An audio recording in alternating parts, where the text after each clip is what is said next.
साधू संत येती घरात तोची दिवाळी दसरा काहीसं आजचं वातावरण हे खामगाव शहरातलं आहे।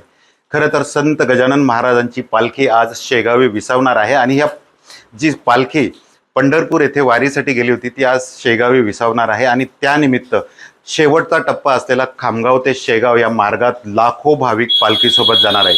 खरं तर या भाविकांचं प्रसाद म्हणून 1,11,111 मोदकांचा हा प्रसाद भाविकांना वाटप करण्यात येणार आहे आणि त्यासाठी महिला मंडळ आणि गजानन महाराजांच्या भक्त मंडळ तयारीला लागलाय। आपण जर का या ठिकाणी बघितलं तर 1,11,111 मोदकांचा हा प्रसाद संत गजानन महाराजांना आधी अर्पण करण्यात येणार आहे आणि त्यानंतर गजानन महाराजांचे जे भक्त आहेत यांना या प्रसादाचं वाटप होणार आहे।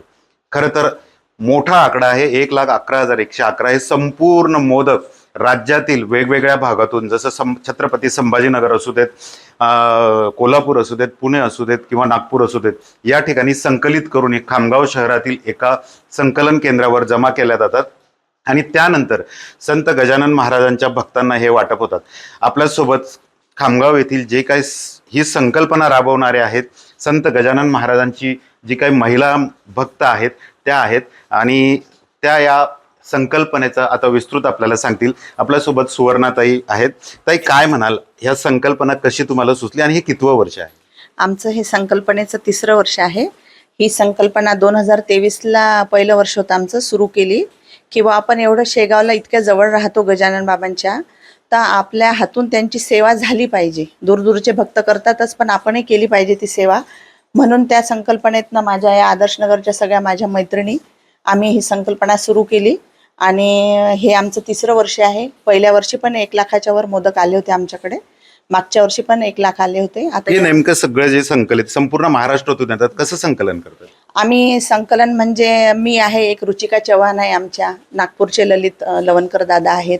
आम्ही तिघां मिळून 2 महिने आधी मीटिंग घेतो, फोनवरच होते आमचं कॉन्व्होकेशन। खरं तर इतक्या मोठ्या प्रमाणात हे मोदक जमा करणे आणि याची तयारी जवळपास 10 ते 15 दिवसापासून सुरू असते।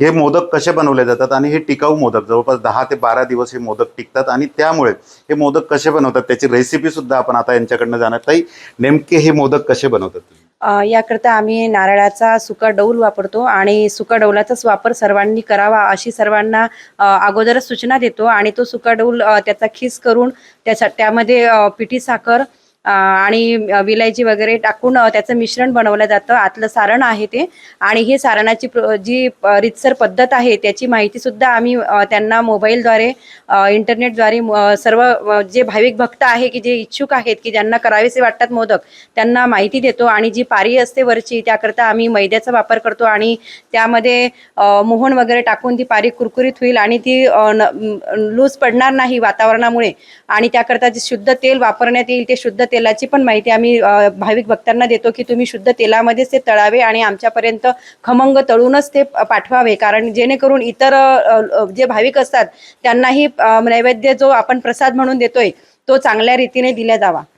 तर बघू शकतोय आपण 1,11,111 मोदक हे भाविकांना वाटप करण्यात येणार आहे आणि या ठिकाणी आज संत गजानन महाराजांची पालखी ही आता अंतिम टप्प्यात आलेली आहे आणि उद्या ही पालखी शेगावी विसावणार आहे।